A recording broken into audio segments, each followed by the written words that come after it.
শুরু হলো আরেকটা নতুন যুদ্ধ, যা এই পুরো বিশ্বটাকে গ্রাস করতে পারে। গত 13 তারিখ রাত 3:30 ইসরায়েল 200টি ফাইটার জেট প্লেন নিয়ে ইরানের উপর আক্রমণ করে। ইসরায়েল এই অ্যাটাকটার নাম দেন অপারেশন রাইজিং লায়ন।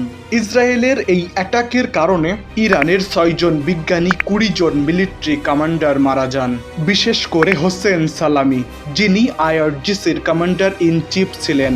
এছাড়াও অনেকেই মারা গিয়েছে, বাট সবচেয়ে বড় ব্যাপার হলো ইরানের যে নিউক্লিয়ার সায়েন্টিস্ট, সেও এই অ্যাটাকে মারা গিয়েছে। ইরান এই অ্যাটাকের প্রত্যুত্তরে অ্যাটাক করে, যার নাম দেন 2POMIS-3। 160টির বেশি মিসাইল ইরান ছাড়ে। ইরান ইসরায়েলের রাজধানীতেও অ্যাটাক করেছে।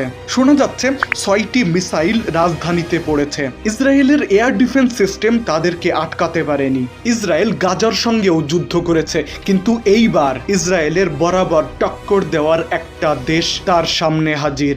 পরবর্তী ইনফরমেশন নেক্সট ভিডিওতে। টাইম কম, সময় পরিবর্তন হচ্ছে, সো ডিগ্রি অর্জন না করে স্কিল শেখার চেষ্টা করো, ভবিষ্যতে কাজে লাগবে।